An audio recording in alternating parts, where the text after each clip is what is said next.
Hi again, everybody. It's the Zen Witch here with another unboxing video. It's Monday, so it's an unboxing of the Tarot, and today it is the Shadowscapes Tarot by Stephanie Pui-Mun Law, text by Stephanie Pui-Mun Law and Barbara Moore. We have copyright 2010, printed in the USA by Llewellyn. Says pretty much the same thing on both of those sides.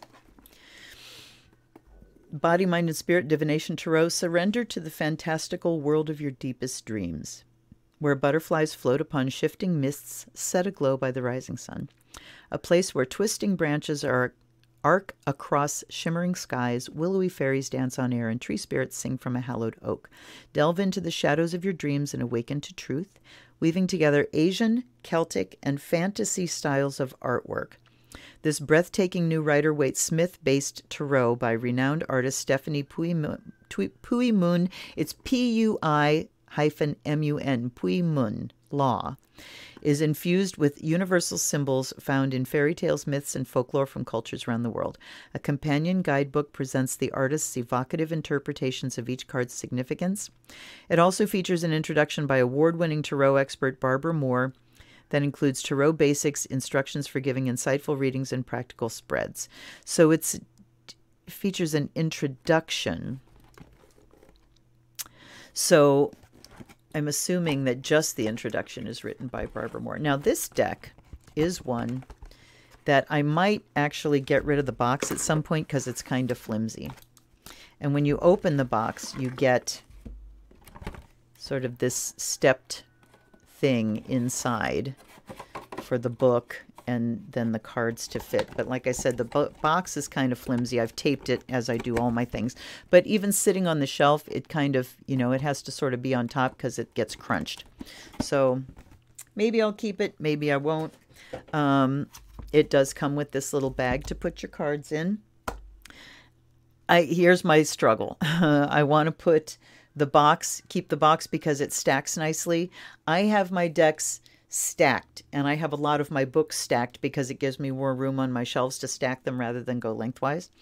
And that makes it nice and neat. But that box collapses, and doing the bags, they kind of go wonky, but you know, what the hell. So here's a little organza bag. Here's the book.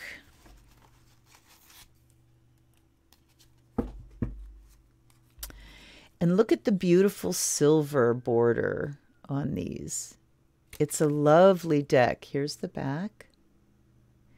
It's very soft. This deck has very soft, ethereal, diaphanous energy to it. And the Fool, so look at her. Usually the Fool depicts a male. This is a beautiful female. She's kind of teetering on this precipice as the Fool does. There's a little fox, possibly, or dog at her feet. So true to the standard image, and as they said on the back, this is a Rider-Waite Coleman Smith. So they do claim those standard images. There's the Fool. There's the Magician. But look at the reimagining of them. I mean, here's the Magician. Look at him. Look at that headpiece. They're gorgeous.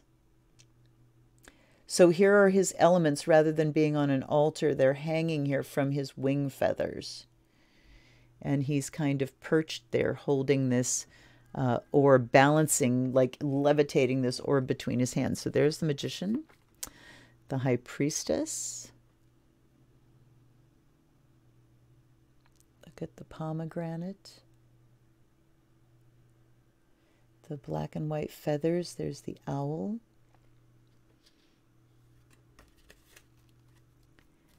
The Empress. The abundance flowing, and the birds and the butterflies, and there's the Emperor. Look at the style. I love the style of this. Gorgeous. The Emperor, the Hierophant. Some of these are difficult to see. I mean, I want to hold every single one of them up really close because they're just Difficult? Pop in for me. Oh, for crying in a frickin' bucket. Come on. Sorry, I'm getting angry. This is a dude. This is okay. There we go. Oh, camera, you're driving me insane. So here's his face is right here. I don't know if you can even see it. They're difficult to see. I want these all blown up because, like, there's feet. He's got his hands here, and there's his face, but they're so subtly rendered, and there's so much detail that it's almost difficult to see what's there. There's the Lovers, the Chariot with unicorns. There's, it looks like a cicada on there. Strength. I'm sorry that you're not going to get to see these more clearly, but it's the nature of the images. They're just very detailed and finely rendered. These need to be like giant cards, in my opinion. So that's the Strength card. There's the Hermit. Look at the palette on each one. They're, you know, it's like pastel-y, but they're rich at the same time. So things can be rich images without being bright or dark colors. There's the Wheel of Fortune. There's some of the Celtic imagery coming in. Justice.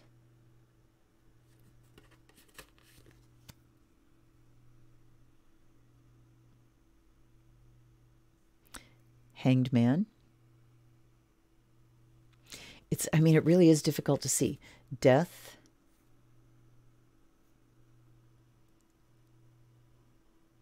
And we've got the Phoenix rising there. So death is really portrayed as transformation, which is a lovely thing. Temperance. With the yin yang there. The Devil.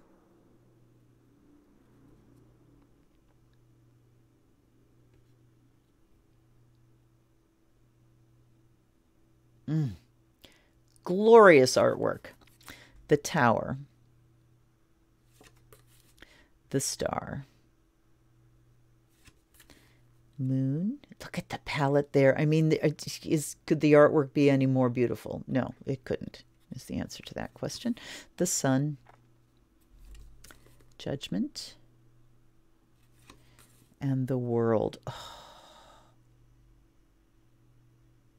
So I love that there's just so much variety as far as color. And, you know, we do have rich, just beautiful, beautiful artwork. Okay, here's the Wands. The Ace of Wands. Look at the foxes. The 2, we've got a lion there.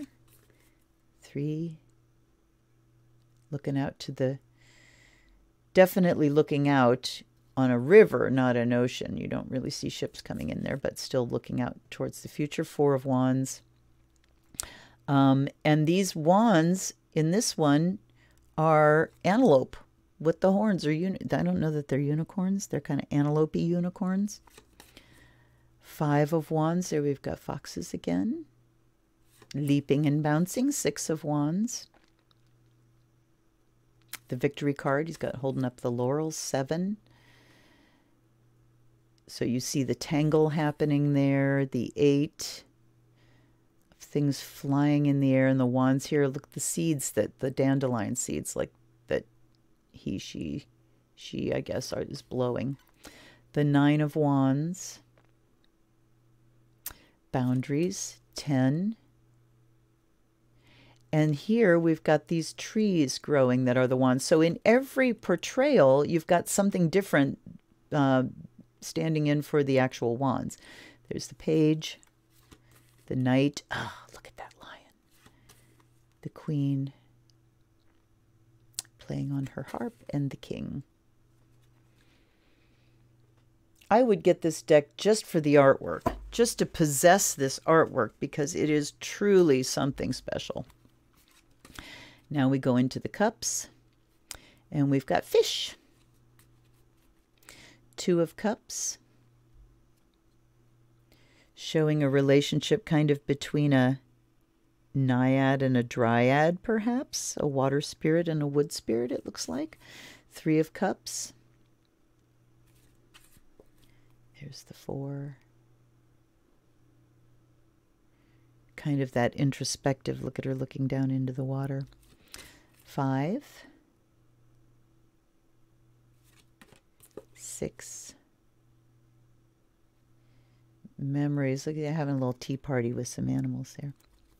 7, oops, 8. Look at the mermaid. 9, another mermaid. And 10, emotional happiness. Then we've got the page, which is a mermaid. And the knight on a unicorn. And the queen. Isn't she something? And the king.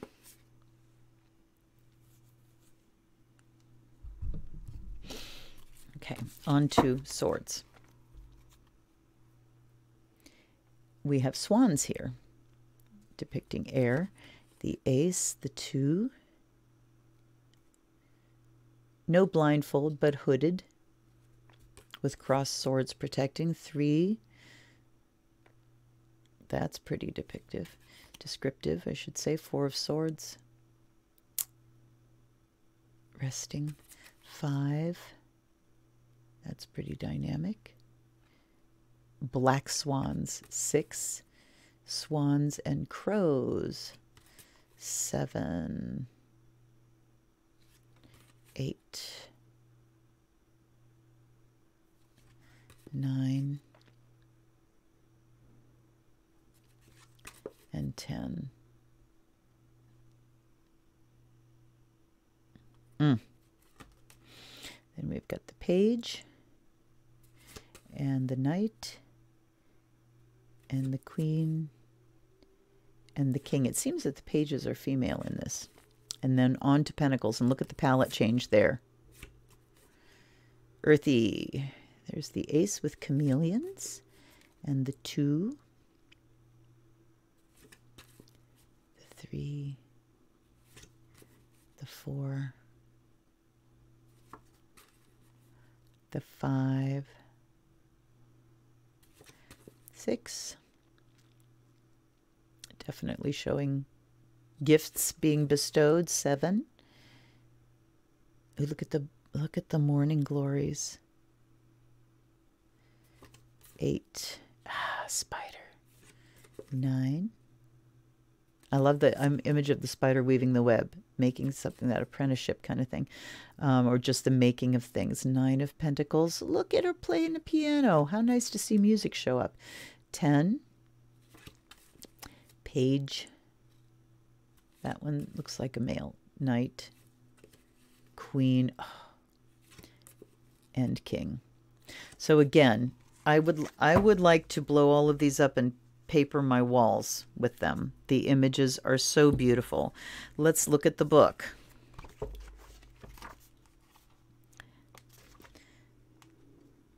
So we have the contents, the author's note, the introduction by Barbara Moore. As I paint the finishing touches on the last of the kings, I lay down my brush. My mind wanders back to June 2004 when I began this journey. Like the fool, I stood on the precipice of this project, teetering on the edge of a vast unknown, this self-made challenge to my mind and my skills as an artist. And now, 78 paintings later, I feel each card has been imbued with an indelible piece of my life as I made that trek. Each one bears the mark of my meditations as I wandered through a changing landscape of existence. The haunting call of loons at dusk echoes across the mirror-smooth surface of Lake Manitou into the frame of the Hermit card. The spider who patiently spun her intricate web across my doorstep to show me what a true craftsman the 8 of Pentacles should be. We just looked at that one. The Queen of Cups who danced into being when my inspiration was at its lowest ebb. I've always loved stories. The archetypes of myth, legend, and fairy tales wend their way through my thoughts and into the images I create. Stories are at the heart of each of these cards, some of them my own, some of them etched in time by the voices of one storyteller to the next at bedsides and fireplaces. These tales have always been the expressions of human experiences, desires, and fears. They know no boundaries. It is with a mixture of relief and trepidation that I sign the last card, relief that I've been able to see the journey through to its completion, and trepidation at the thought of where do I go from here. The blank canvases stare at me. I look around and the emptiness of unlimited possibilities is daunting. But when the fool smiles at me, takes me by the hand and leads me to the edge of the shifting mists. Take a new leap, she says. So, then there's Barbara Moore's introduction. Before you do anything else, here's what you must do. This magical deck deserves a magical moment, a moment between you and it. You must form a first impression of each other. Each card in this deck is like a door and can open up worlds, like two strangers catching each other's eyes across a room in a glance of just the briefest of moments that hold so many possibilities. That will be you and this deck in about 2 minutes. So it talks about shuffling and just picking a card, and looking it up. Ignore the name and the number on the card. Just look at the picture, drink it in. And it doesn't say the book. It just says, finish this paragraph. Revel in the intricate yet simple beauty of it. Look at it for so long you see it with your eyes closed. Then close your eyes, still seeing the cards. Step into the image. So yes, you can go really deep with 78 cards. Tarot basics. It's a personal experience, blah, blah. Making meanings.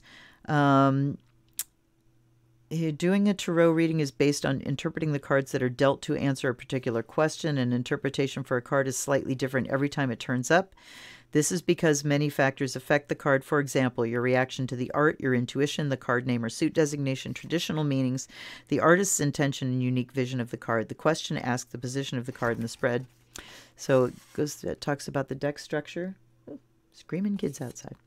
The minors have numbers. And the numbers have meanings. Aces are new beginnings. Twos are duality and balance and relationship. Threes, creativity, birth, and growth.